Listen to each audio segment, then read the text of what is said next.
we all know that. Any final thoughts going into the fight? Yeah, listen, you know, I've talked a little bit in the media, but I'm just been having some fun and trying to generate interest in the fight. I've got a lot of respect for Brian Stann. It's going to be a tough fight. He hits hard. I know he's ready. I know he's determined. He wants to beat me up and get a title shot, you know, so I've done everything I can. I've had a great training camp, and I'm very focused, and I believe in myself. I'm confident, physically better, and you know, I think I will prevail on the night. Now, everyone keeps talking about Brian Stann's power, but what do you have to say to those individuals who say that you don't have that much power to knock him out? Well, I've only been stopped once in my career, and that was against Dan Henderson. He got stopped against a guy called Steve Cantwell. Yeah, I don't know who that is either, but he got stopped against him. I got stopped against Dan Henderson. So make of that what you will. I know what I make of it. Listen, if you get caught on the chin, anyone can go down. Brian Stann, that rule also applies to him. He can also go down. I've worked very hard with the new boxing coach, Jason Perillo, and my boxing's better than it's ever been. I think I'm too fast, I'm too technical, and he's going to feel that on the night. Now, do you think this conditioning going to be in this fight? Pardon? How important is conditioning going to be in this fight? Conditioning with any fight is huge. You know, once you start getting tired, you start making mistakes. And once you start making mistakes, the fight starts going against you, you know. So conditioning is going to be a big factor. I'm in great condition. I always am, but this time again, I feel fantastic. Speed's going to be a factor. I think I'm a lot faster than this guy. He, by all accounts, is a very, very strong guy. So he may have a strength advantage, but that's no problem. You know, I've got good technique. Technique can deal with strength. So I'm confident. Do you think the fans will be behind you in this fight? I'd like to think so. I mean, to be honest, that's not something I give too much attention to, but I'd like to think so. You know, I'm fighting in Canada. Last time I fought here, well, it was a long time ago, but they cheered for me then. But I hope so. I love it up here. I love Canada. I love the Canadian people. Always have a great time, and fingers crossed they'll cheer for me. Do you think this is going to be the win of wins that are going to convince the UFC higher powers to give you that well-deserved title shot? To be honest, if Anderson faces GSP, then I don't think anyone from the middleweight division is facing Anderson anytime soon. But if he doesn't, then yeah, I think this win over Brian Stann should do that for me. How important is the title shot? The title at this point in your career? Well, the title's everything, you know. I mean, don't get me wrong. If I was to fight for the title and lost, I'd keep on plugging away. You know, it's not like that's my only goal. You know, to fight for the title and then that's it. You know, I enjoy doing what I do, but I want to fight for the title. I've been around long enough, and it'd be a shame not to. You know, to be around this long and be this competitive and be this close for so long and never get the shot. That'd be heartbreaking. Michael, did you say you were picking Vitor in the main event?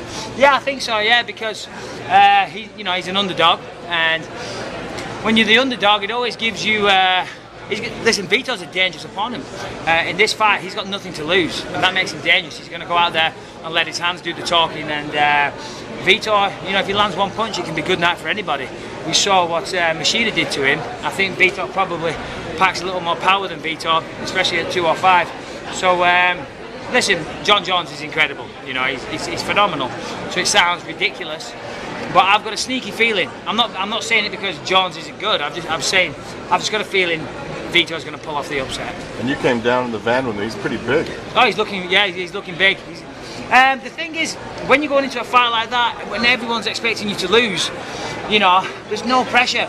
And until you've been in there and fought and been in that circumstance, it's hard to describe the advantage that gives you. You know, if you're the champion, you want to hold on to your belt, you want to hold on to your endorsements and all those things. You're worried about getting taken down. You're worried about this. If you're just going in there and you're like, screw it, I was going to say something else. You're just like, screw it, let's go. Just let it all hang out. And if you lose, so what? You were supposed to lose anyway. And if you win, you're the champ. What fight have you felt like that in? I don't know. There's always pressure, you know. So let me see. None, unfortunately. I've never been a 14-1 underdog, thank God. Michael, what do you think of the situation that could be happening with the belt right now? With Anderson fighting a 205er, and then, like you were saying, he could fight GSP after that. The belt's going to be on ice for a while, possibly. It makes sense from the UFC's perspective. You know, they had the main event and co-main event fallout of a card in Brazil. Anderson Silva's, you know, the biggest name in the sport. He's Brazilian. Couldn't make 185, but he'll fight at 205 against Stephan Bonner. The Brazilian fans get to see what they want. They get to see their hero fighting their home nation, and they get to see him win. Let's be honest.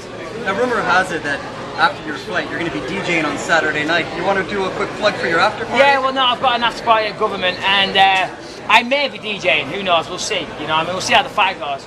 Fingers crossed. If I go out there and you know, wipe them out in the first round, don't get a mark on me, I may be DJing. That said, if I do that, I might party a little too hard and not be fit for it. But you know, I mean, we'll see. You need hands to DJ. We'll see how my hands are after the fight. So speaking of partying hard, Demetrius Johnson told a story about you and him going to a Coldplay concert. Yes. How did that go? It was very romantic. Yeah, me, Joseph Benavidez and Mighty Mouse, we went to the Coldplay concert at the Air Canada Centre. It was cool, you know, it was a great event, but it was good to go to the ACC and see what an amazing venue it is and what it looks like, you know, to a full house. You know, it was inspiring, you know, and I left there with certainly with a lot of motivation to train, you know, because I wasn't really listening to the music, I was just imagining being there fighting myself when Saturday night comes.